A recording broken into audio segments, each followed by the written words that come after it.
Hi there, Michael Voloshinovich here, and in this quick video I just wanted to take you through a little walkthrough of my Lightroom preset pack and just kind of give you an idea of which presets work best in which situations and kind of how to get the most out of it.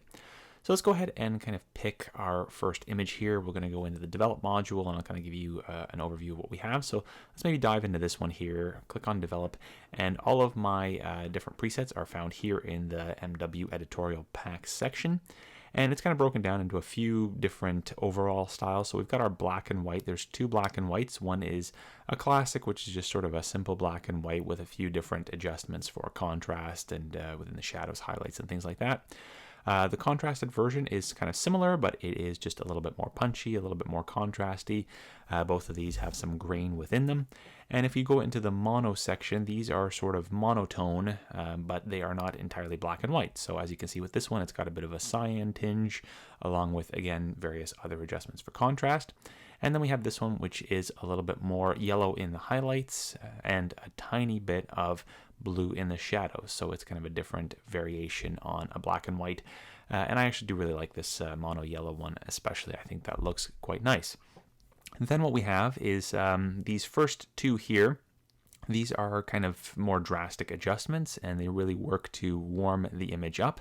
Those generally work best for outdoor images. So for example, if we jump into this one here, we can see that it's quite dramatic and quite noticeable, but it will work really nicely for outdoor images, especially beach shots or anything shot in the desert, anything that you really want to warm up quite dramatically. Then we've got a series of chill presets, and those are effectively just going to cool down your image. So if we kind of go through here, we can sort of see how those different presets look. You can see sort of variations on cooling and then maybe a little bit of warming within the highlights. These last two here are a lot more subtle. As you can see, the first couple are more dramatic. So if we jump into an image like this one here, these last two will work quite nicely because they're fairly subtle adjustments, but in an image that's already pretty warm, these ones might prove to kind of negate what you are after. So these ones, again, are fairly intense. If you have a fairly contrasty image to start with, I'd recommend using the 5 and 6, whereas if you've got an image that's a little bit more high key, like this one, for example, again, you can see that those first couple work quite nicely within that one. We then sort of finish off with this set of retro styles, and those ones are really just kind of more of a vintage type of look, especially these last two, and they will again kind of depend on the image you're starting with and what works best for those. So if we, for example, jump into even something like this that is a studio shot, you can sort of see that these first two are perhaps too aggressive for that, but then some of these other ones will work quite nicely within there. Perhaps not number 3, but if you want kind of a more vintagey look, you can actually get it out of Chill 4 here. These ones, again, you can see that they're quite subtle and they work well for a studio shot like this. And again, the mono ones are fairly, universal. You can really use those anywhere you'd like. And something like retro is probably not going to be your best choice for a standard studio shot on a white background. So for that, you'll want something with a little bit more sort of, interest in the background, something with a little bit of texture, a little bit of darkness to really catch those different color shifts. And you can see that within here, some of these work, particularly, for example, Retro 4 is kind of interesting on this shot. But again, best works for kind of outdoor shots like these ones where those effects take on a much more sort of interesting role.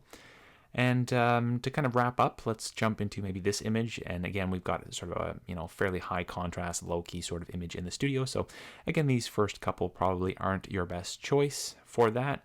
Again, I would recommend something like 5 or 6 when you have a more high contrast image. And these retro ones probably, again, similarly don't tend to work best for really high contrast stuff like that. Lastly, we have these color reducers, skin tone reducers, I should say, and those were inspired by some of the work I did within the Capture One preset pack, where we have some skin adjustments, and obviously Capture One is a little bit more full-featured as far as adjusting skin tones, so those are a little bit more refined, but I try to sort of mimic that here, and we can really basically just offset a certain cast within the skin, be it a yellow-green one or a red-magenta one. And they're fairly subtle and really meant to be used before you jump into Photoshop to maybe offset some of the skin cast that may exist within your image. So these aren't really finishing styles. These are more sort of prep styles that you may want to use before getting your image into Photoshop. So hopefully that kind of gives you a good idea of what is available within here. And really, I've kind of, tried to create a fairly broad spectrum of adjustments so that they'll work within a studio environment, an outdoor environment, and really are just sort of rooted in solid color theory to give you results that will be pleasing to the eye. Again, obviously used within the appropriate context. So thanks again for watching, and hopefully you enjoyed this style pack. Bye for now.